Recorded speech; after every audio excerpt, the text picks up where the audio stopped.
নমস্কাৰ ফেসবুক লাইভৰ এই অনুষ্ঠানলৈ মই আপোনালোক সকলোকে আমন্ত্ৰণ কৰিছো মাত্ৰ দুটা সৰু খবৰ দিবলৈ আপোনালোকৰ মাজলৈ আহিছো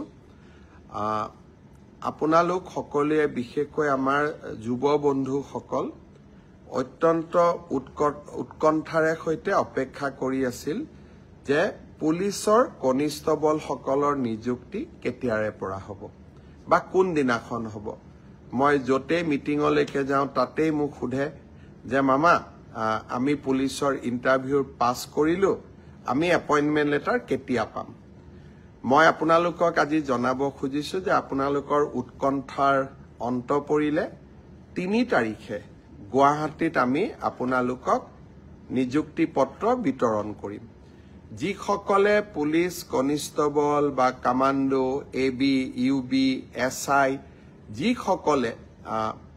পৰীক্ষাত উত্তীৰ্ণ হৈছিল সকলোকে আমি 3 তাৰিখে নিযুক্তি পত্ৰ দিম আপোনালোক নিযুক্তি পত্ৰ লবলৈ গুৱাহাটীলৈ আহিব লগত দেউতা মা বা মাৰ এজনক লৈ আহিব কাৰণ আপোনালোকৰ এই সাফল্যৰ দিনটোত লগত দেউতা বা মাক আপোনালোকে লৈ আহিলে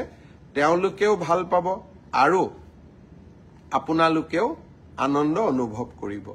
মই সকলো মোৰ অতি মৰমৰ ভাগিন সকলক যিসকলে পৰীক্ষাত পাস কৰিছে সকলোকে নহয়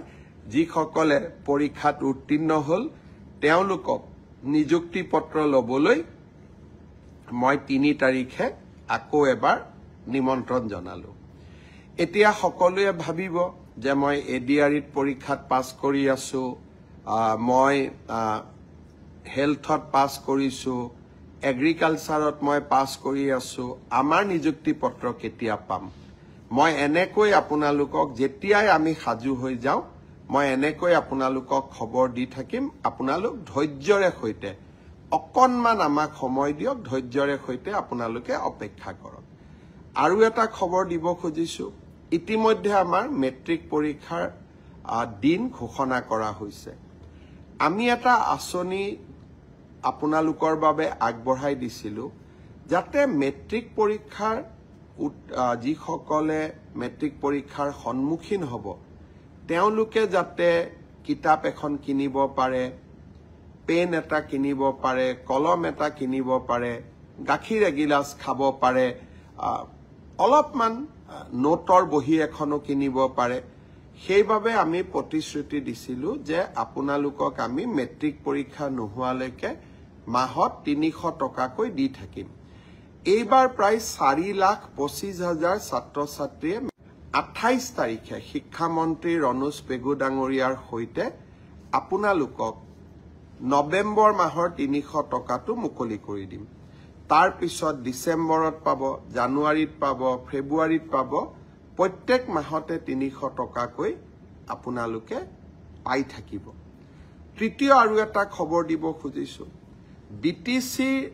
নিবাসী সকলে বা বিটিসিত বাস কৰা ৰাইজে প্ৰায়ে আমাক সুধি থাকে যে আমি অৰুণোদয় কেতিয়াৰ পৰা পাম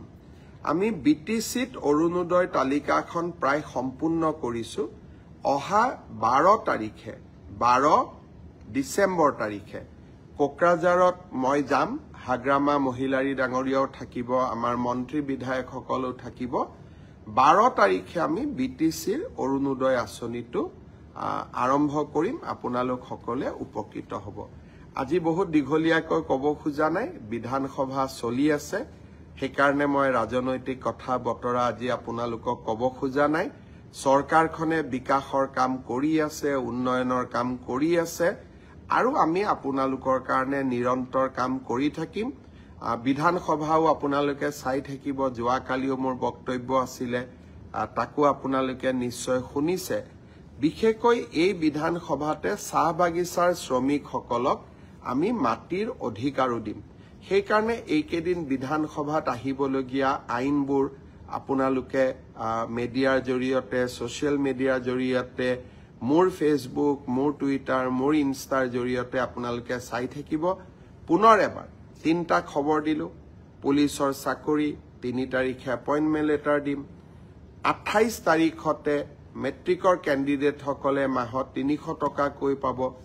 আৰু 12 ডিচেম্বৰৰ পৰা BTC-বাসী ৰাইজে অৰুণোদয় পোৱা আৰম্ভ কৰিব। আকৌ এবাৰ আপোনালোকক ধন্যবাদ জনালো মোৰ লগত সংলগ্ন হোৱাৰ বাবে। বহুত বহুত ধন্যবাদ। শুভৰাত্ৰি।